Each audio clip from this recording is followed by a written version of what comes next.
The diplomatic hall of Station Arcturus hummed with tension as the Krillian armada maintained its blockade position. Akim stood near the reinforced viewport, her fingers drumming against her tactical pad. As the station's senior defense coordinator, she'd spent 3 days trying to negotiate with the aliens, and 3 days watching her efforts crumble like ash. The Krillians didn't negotiate. They demanded. "Ma'am, they're hailing us again," her communications officer reported, voice tight with barely concealed fear. Akim straightened her uniform. Behind her, the skeleton crew of diplomats and military personnel looked to her for answers she didn't have. Earth's fleet was 6 days out. The colony worlds had already begun evacuation protocols. Station Arcturus, humanity's furthest outpost, stood alone. "Accept the transmission," she said. The holographic display flickered to life, revealing General Thexkor, his chitinous armor gleaming like obsidian under the bridge lights of his flagship. The Krillian's 4 eyes regarded her with something between amusement and contempt. "Coordinator Akim," Thexkor's translator rendered his clicking speech into smooth, mocking tones. "Your superiors have not responded to our ultimatum.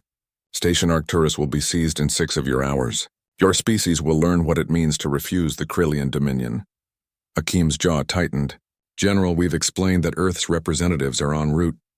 6 hours, Thexkor interrupted. "Surrender or die." The transmission cut. Someone behind Akim swore softly. She turned to address her team, searching for words of reassurance that wouldn't be lies when the main doors to the diplomatic hall opened. A man walked in, wearing a maintenance jumpsuit stained with grease and coffee. Aziz, the station's enigmatic engineer who'd arrived 3 months ago and kept mostly to himself, fixing things, drinking alarming amounts of coffee, and occasionally offering philosophical observations about quantum drive mechanics. "Sorry I'm late," Aziz said, wiping his hands on a rag. The coffee maker in Section 7 was acting up again. Akim blinked. "Aziz, this is a restricted area right now. We're in the middle of a crisis." "I know." He walked past her to the holographic display controls, his movements casual, almost bored. "I heard the Krillian gave you 6 hours. Yes, and unless you have a secret battle fleet in your back pocket, I need you to evacuate to the civilian sectors." Aziz smiled faintly. He pressed a series of commands on the control panel, reopening the channel to Thexkor's flagship. "Actually, I think I'll handle this. What are you doing?" Akim moved toward him, but something in his posture made her pause. The slouching maintenance worker was gone. The man standing at the controls held himself like a blade, balanced, precise, dangerous. The Krillian general's face reappeared, his mandibles clicking in irritation. "What is this?" "I gave my final—" "General Thexkor of the Krillian Dominion," Aziz interrupted, his voice cold and sharp as stellar ice. "I am giving you one chance to withdraw your forces from this sector immediately." Thexkor's eyes widened, then narrowed. "Who dares—" "You have 60 seconds to begin your retreat." Aziz glanced at his watch. 58 now? The alien general's mandibles spread in what Akim had learned was a Krillian expression of fury. "You are a maintenance worker. You think you can threaten the Dominion with—" Aziz touched his collar.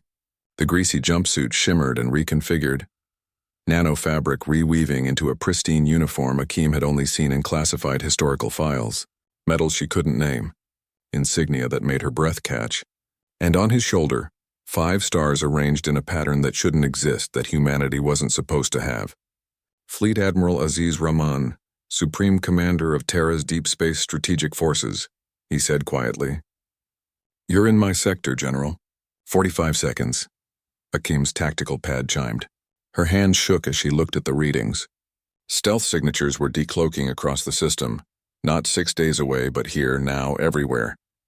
Dozens of ships. Hundreds. War forms humanity had built in secret, weapons the Krillians had never seen. The blockade was surrounded. "Impossible," Thexkor whispered. "Our intelligence said humanity's fleet—" "Your intelligence knew what I wanted them to know," Aziz replied. 20 seconds. "This is a trick." "Some kind of—" 10 seconds. Aziz's expression didn't change.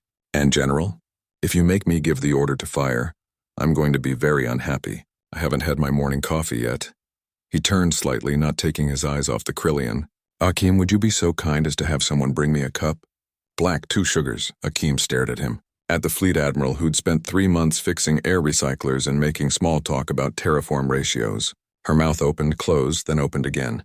Yes, sir. The silence stretched. Thexcor's 4 eyes darted across his own displays, seeing what Akeem saw. His armada trapped in a web of human warships that had materialized like ghosts. We withdraw, the general finally said, his voice stripped of its earlier arrogance. The Dominion will remember this. I'm sure you will, Aziz said. Please do. Tell your superiors that humanity protects its own.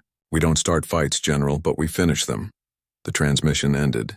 Through the viewport, Akeem watched the Krillian ships begin their retreat, their formations breaking apart in barely controlled chaos as they navigated through the human fleet. Someone brought the coffee. Aziz took it with a nod of thanks, sipping carefully and sighing with satisfaction. 3 months, Akeem said finally. You've been here 3 months fixing coffee makers. The one in Section 7 really is temperamental, Aziz replied. And I needed to see what we were protecting. Not just the station, the people. You can't defend humanity from a desk in Geneva. He looked at her and she saw genuine warmth beneath the Admiral's steel. You did well, Coordinator. You held them off until I could stop pretending to be useless. Why the charade? Aziz gazed out at the stars, at the fleet now dropping back into stealth mode, vanishing as thoroughly as they'd appeared. Because the universe needs to learn something about humans, Akeem. We're everywhere, in the grand halls and the maintenance tunnels, behind desks and in engine rooms. We look ordinary until we're not. He smiled. Until someone threatens what we protect. And then they learn why you don't. Pick fights with a species stubborn enough to fix, broken coffee makers and patient enough to wait 3 months for the right moment to strike. Akeem found herself smiling despite everything. Permission to speak freely, Admiral? Granted. That was the most dramatic coffee order in human history. Aziz laughed, a genuine sound that belonged to the maintenance worker, not the Admiral. Akeem, when you've got the biggest secret fleet in the galaxy at your back, you can order your coffee however you damn well please. Outside, the stars shone peacefully once more, and in the maintenance logs, someone quietly noted that the coffee maker in Section 7 still needed work. Some things apparently even fleet admirals couldn't fix.